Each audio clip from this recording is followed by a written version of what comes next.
In September 1887, my wife was visiting some of her family. So I was staying with my old friend, Sherlock Holmes, in Baker Street. It was a windy, stormy evening, and the rain was falling heavily outside. Suddenly, there was a knock at the door. I looked at my friend in surprise. "Who can this be?" I asked. "If he comes on business in this weather, it's important," said Sherlock Holmes. "Come in," he called. A young man came in. He looked wet, tired, and worried. "I've come to ask for help," he said. "I've heard of you, Mr. Holmes. People say you know everything. I don't know what to do." "Well, sit down," said Holmes, "and tell me about yourself."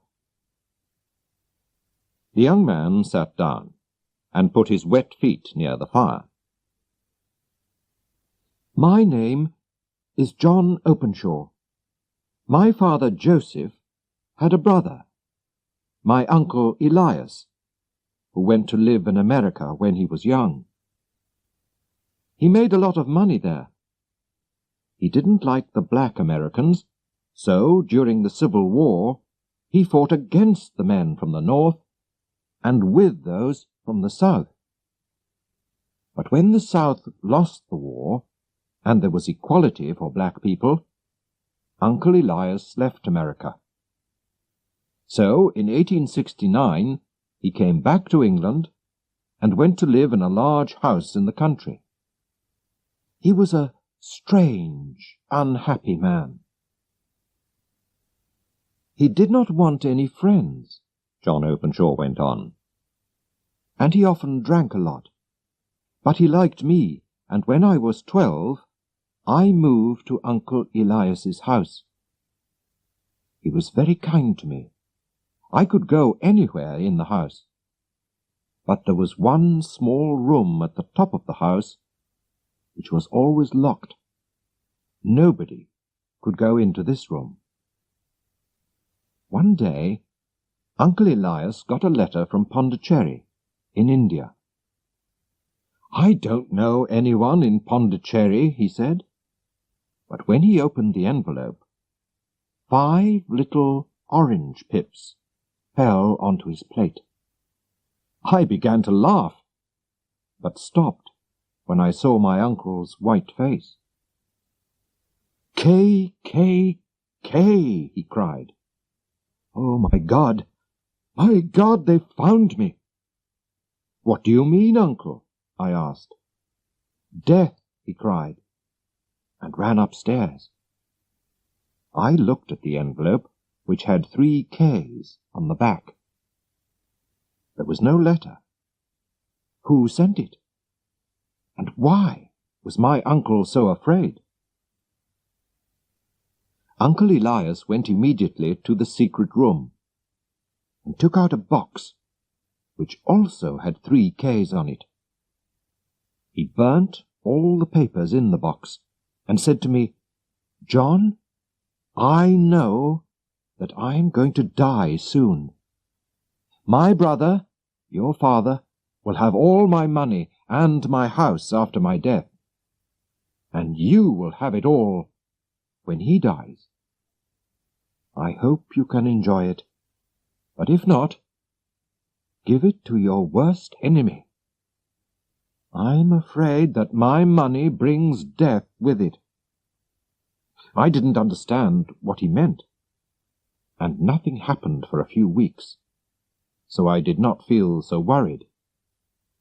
But my uncle was very afraid. He stayed in his room most of the time, and drank more than before. He always locked all the doors carefully. Then one night he drank very heavily, and ran wildly out of the house. And in the morning we found him dead in a river. The police said he killed himself, but I knew he was afraid to die, so I didn't think that was true." Holmes stopped the young man for a minute. "Tell me," he said, "when did your uncle get the letter from India? And when did he die?" "The letter arrived on the 10th of March, 1883, and he died 7 weeks later," answered John Openshaw. "Thank you. Please go on," said Holmes. "After my uncle's death, my father moved into the house. Of course, I asked him to look carefully at the locked room, but we didn't find anything important." "Everything went well until a year later," said John Openshaw. "But one morning my father opened a letter to find 5 orange pips inside it." "What does this mean, John?" he asked. His face was white. "Look," I said.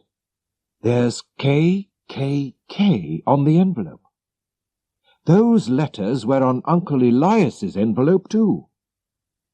We were both shaking and afraid.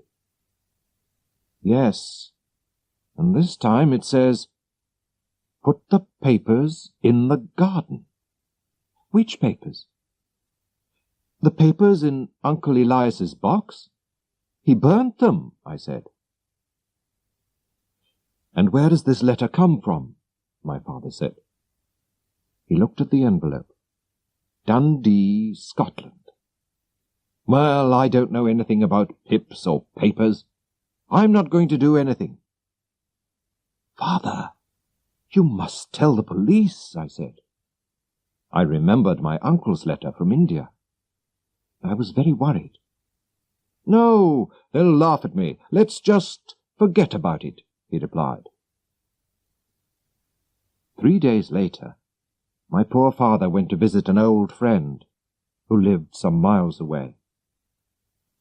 But he never came back. The police said that he was walking home in the dark when he fell down a hill. He was badly hurt, and he died soon after. They decided it was an accident, but I didn't agree. I thought it was murder. And I could not forget the 5 orange pips and the strange letters to my uncle and my father. But I've tried to forget, and I've lived alone in that house for nearly 3 years now. And yesterday, I got this." The young man showed us an envelope with KKK on the back and 5 small orange pips. "You see," he said, "it comes from East London, and it says, 'Put the papers in the garden.' Those are the words that were in the letter to my father." "So, what did you do next?" asked Holmes. "Nothing," answered Openshaw. He put his head in his hand. "I don't know what to do. I'm afraid." "Nothing?" cried Holmes. "Young man, you must do something fast. You're in danger." "Well, I've talked to the police," said Openshaw unhappily. "But they laughed at me. They think that there's nothing to worry about." "How stupid they are!" cried Holmes. "And why didn't you come to me immediately? Your enemies have had almost 2 days to make a plan. Haven't you found anything which will help us?" "Well, I found this in the locked room," said John Openshaw. He showed us a small, half-burnt piece of paper. "It was with my uncle's papers. It's his writing.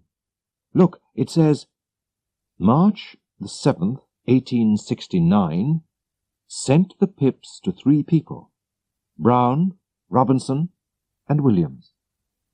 March the 9th, Brown left. March the 10th, Williams left. March the 12th, visited Robinson and finished business with him. "Thank you," said Sherlock Holmes. "And now you must hurry home. Put this paper into your uncle's box. Put in a letter which says that your uncle burnt all the other papers. And put the box outside in the garden. I hope your enemies will be happy with that. And then you won't be in danger any more. How are you going home?" "By train, from Waterloo Station," replied Openshaw. "There'll be a lot of people in the streets, so I think that you'll be all right. But be careful." "Thank you, Mr. Holmes," said Openshaw. "I'll do everything you say." He went out into the dark night, the wind, and the rain. Sherlock Holmes sat silently and watched the fire. Then he said to me, "John Openshaw is in real danger. Why did his uncle Elias have to leave America? Because he had enemies. When he came back to England, he was afraid. That's why he lived a lonely life and locked all his doors so carefully. Now, where did those letters come from? Did you see?" "The first from Pondicherry in India, the second from Dundee in Scotland, and the third from East London," I answered. "Does that tell you anything?" asked Holmes. "They're all seaports. The writer was on a ship when he wrote the letters," I replied. I was pleased with my answer. "Very good, Watson," said Holmes. "Somebody sent some pips from India and arrived 7 weeks later to kill Uncle Elias. Then he sent some pips from Scotland and arrived 3 days later to kill John's father. You see why I'm worried now? He has sent pips to John from London. John's enemy is in London already." "Good God, Holmes," I cried. "Who is this man?" "More than one man, I think. They belong to the Ku Klux Klan. That explains the KKK. Haven't you ever heard of it? It's a very secret group of Americans from the South. They wanted to stop equality for black people and to kill anyone who didn't agree with them. The police couldn't stop them, but in 1869, Uncle Elias, who belonged to this secret group, suddenly left America with all their papers. And so the group could not go on. Of course, the group wanted to get the papers back. You remember the half-burnt paper? That was Uncle Elias's American diary. While he was working for the KKK, he sent the pips to frighten those 3 men. 2 left the country, but 1 didn't.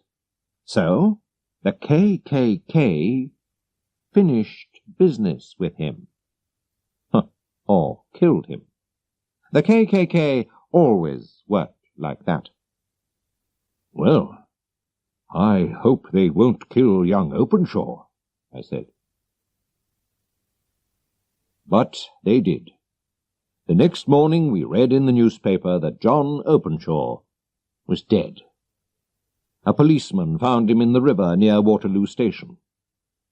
The police said it was an accident, but Holmes was very angry about it. "He came to me for help, and those men murdered him. I'm going to find them if it's the last thing I do," he said to me, and he hurried out of the house. In the evening, when he came back to Baker Street, he was tired, but pleased.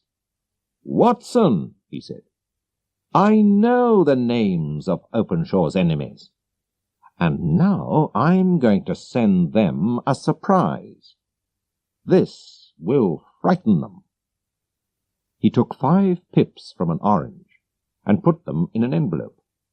On it he wrote, "S.H. for J.C." I'm sending the pips not from the KKK, but from me, Sherlock Holmes, to Captain James Cahoon. His ship is called the Star. He and his men are sailing back to Georgia, USA, now. "How did you find him, Holmes?" I asked. "Ship's papers," he said. "I've looked at hundreds of them today. Only one ship, the Star, was in the 3 ports at the right times, and this morning the Star left London to sail back to Georgia. I found out that the captain and 2 of his men, all Americans, weren't on the ship last night, so I'm sure they killed poor John Openshaw. When they arrive in America, they'll get the pips, and then the police will catch them." Sherlock Holmes is a very clever detective, but he can do nothing about the weather.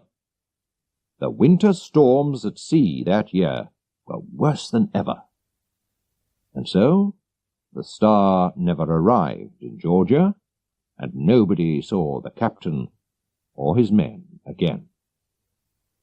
The murderers of John Openshaw did not get the pips, but in the end, death came to them.